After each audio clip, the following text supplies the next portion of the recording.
Magandang buhay mga ka-travel. Kamusta po kayo ngayon? Habang eto tayo, sinisimulan na natin ang bagong umaga. At gaya ng dati, nasa daan na naman po tayo. Habang ang aking headset ay ayaw mag-connect. Yun, connect na siya. So mga ka-travel, kamusta naman po ang araw nyo? At ang akin naman po ay napakainit po ngayong araw na to. Medyo matindi yung sikat ng araw ngayon. Nakikita nyo naman yung background ko.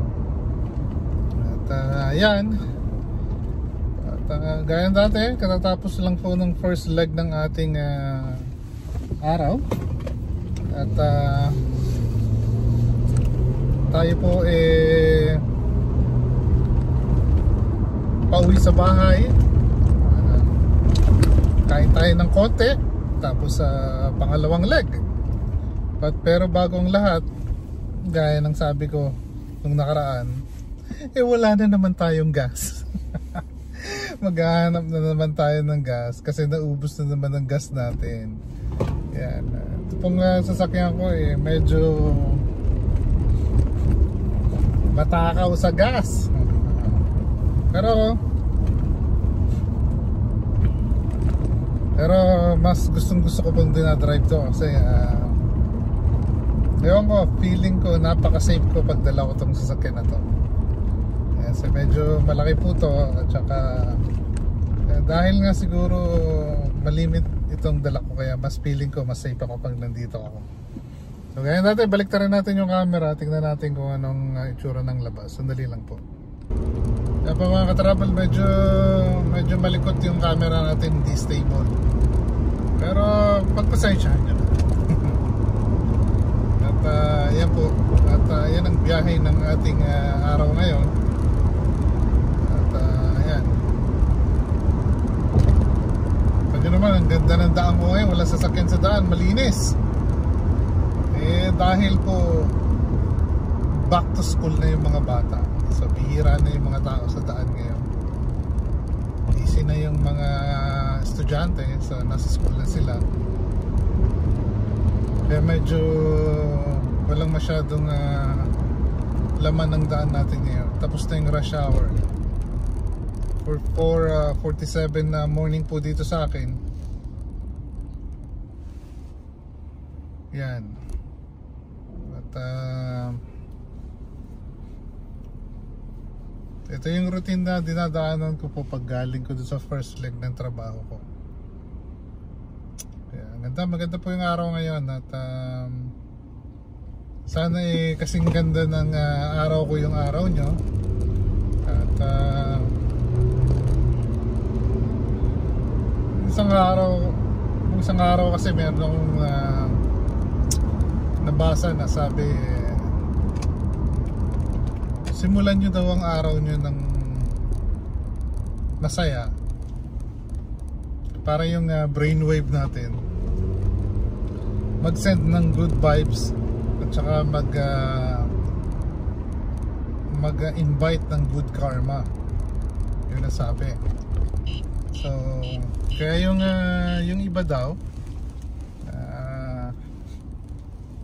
may tips na bago magsimula yung araw mo, kailangan na makinig ka muna ng music. Mga ilang minuto kang makinig ng music pagkagising mo. Yung syempre inspirational music. Yung makakapagpasaya sa'yo, makakapag-invite ng good vibes. And nagsesend daw yun ng good vibes sa brain mo at saka sa nature.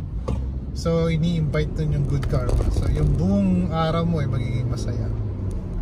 So yun lang.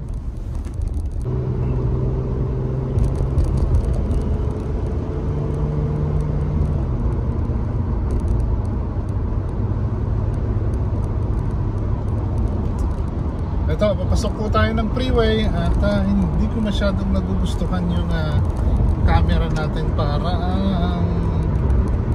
makalog po yung camera. So hindi ko alam kung ano magiging resolution nito pagkatapos natin but anyway, tingnan natin kung ano magagawa natin. But for now, yan po yung ating daan. Dito sa freeway medyo okay naman.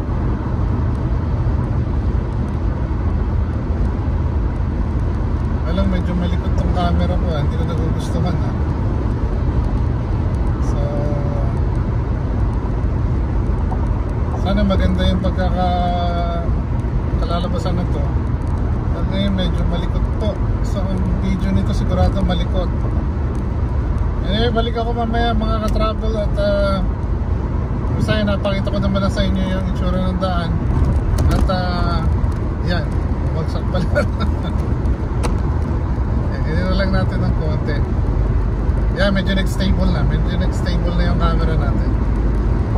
Sige, pwede na yan. Ayan.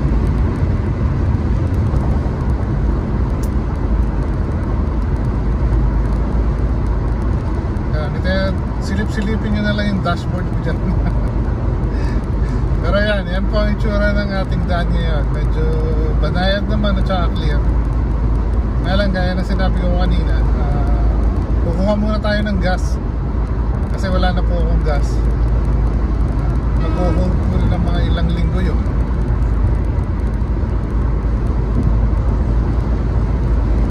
So yun, balik ako mamaya mga ka-travel. At basta yun, balik ako mamaya. Mga ka-travel. At dito na tayo, malapit na tayo sa bahay. Nag side street tayo bigla dahil kumuha nga tayo ng gas. Yan, yung gas natin medyo mahal pa rin. At ang price po ng gas dito sa amin nasa 4.89 pa rin, 4.89 po. So almost $5.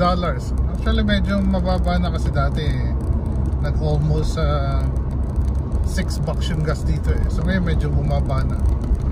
So medyo okay na yung konti. Ayan, at yung ating baby yung sasakyan natin medyo nagwa-warning na kailangan na daw niya ng PM, preventive maintenance. Bale, nakaschedule na naman yung preventive maintenance ito ng next week siguro. Yan, subukan natin. Pakita ko sa inyo kung anong itsura ng dealer dito sa amin kasi magpapa-preventive maintenance tayo Ayan, so ito na ako sa may bahay. So tignan natin kung ano magiging lunch natin. Balik na lang ako mamaya ang contact. Naka-trouble. Meron akong napansin dito. Noong isang araw, pinakita ko sa inyo itong dragon fruits ko. Sabi ko na bulaklak. Aba, namatay yung bulaklak. So hindi nag-work. Pero noong isang araw kasi, sabi ko, nag-spray ako ng anti-bug kasi maraming bugs. So malapit din sa dragon fruits. Tingnan nyo kung ano nangyari. So mga ka-travel, itong isa na hindi namumulaklak. Ayan o, namulaklak na siya o nag-bloom na siya.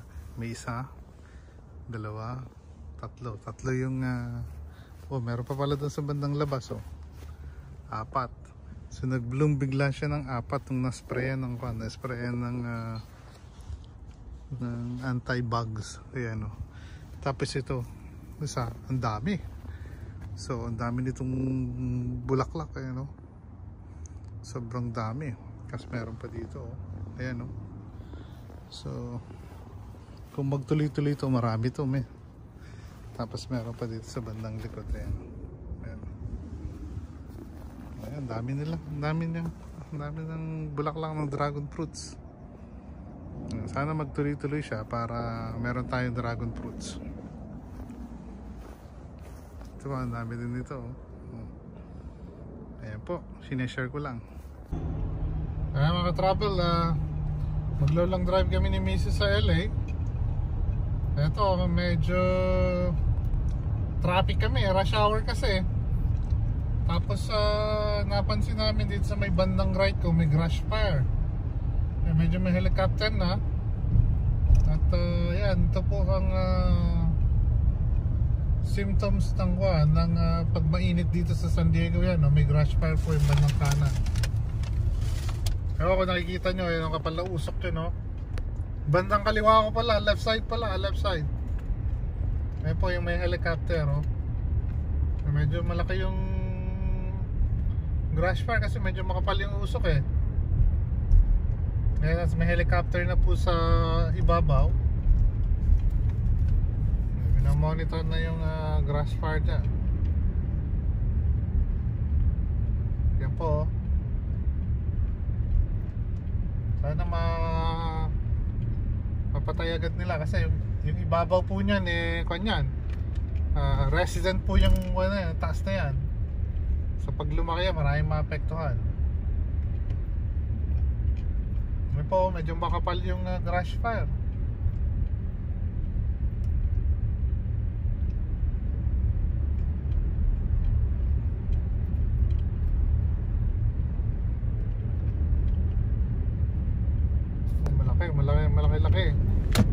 Malaki yung mga travel. Ito, medyo late na ako umuwi. So ayan, no, nagbumuka yung bulaklak ng dragon fruits natin. Ayan siya, oh. Medyo pollinate natin.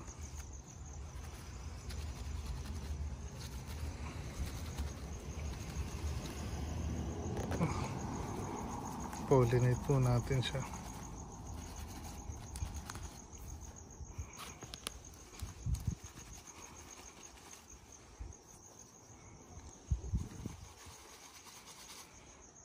Ayan, nagbulaklak yung dragon fruits natin.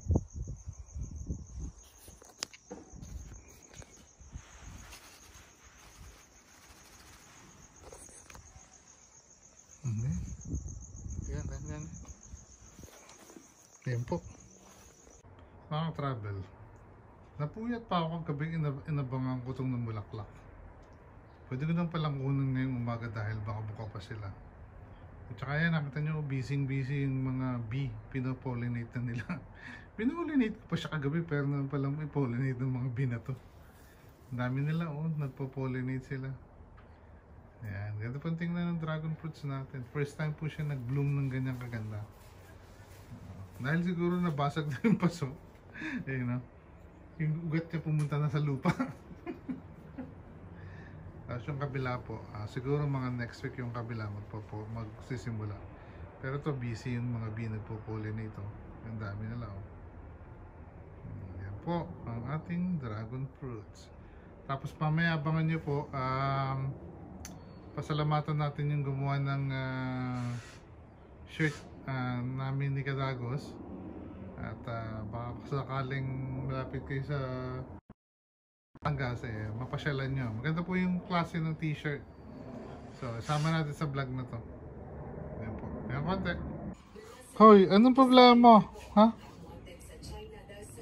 Meme. Gusto, anong problema mo, ha? Ha? Ano nga problema? Ha? Anong problema? Anong problema? Kasuglalambing siya, oh. Tayo! Up! Ano? What's wrong? Huh? What's wrong? Huh? What's wrong? May, what's wrong? Gugutom ka na, May? You hungry? Gusto mo to? Gusto mo to? Gusto mo? Gusto mo to? Ha? Sagot! You want this? Oo? You want this? Huh? Come on, go get it. Up, bilis, up.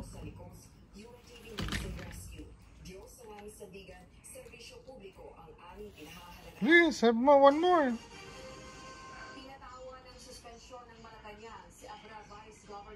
Come on. Sit ka muna. Sit. Sit. Down. Hey, down. Down. Oh. Wait. Wait. Wait. Wait. Wait. Wait. Wait. Okay. Good job. Ito mga ka-travel, may bagong collection na naman po tayo ng ating t-shirt. Yan po, t-shirt po namin to ni Kadagos or Alexander Castillo Vlog at MJ Calvo Travel Vlog. Yan po, may dalawang kulay po tayo dyan at ipapabigay po natin yan at ibabahagi natin doon sa mga loyal subscriber natin. At yung iba po siguro i-raffle natin para naman may chance ang lahat. Pero mamaya po ilagay ko yung website at saka yung link ng Facebook account nila dyan sa dulo ng video. Pag may gusto pong magpatatak, ayan po. Magaganda po yung klase ng tela at saka tatak nila. So tingnan nyo pa yung the rest ng ginawa nila.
Magandang buhay mga ka-travel, hanggang sa muli! Please like, subscribe, and follow to stay informed about new uploads. Thank you for watching.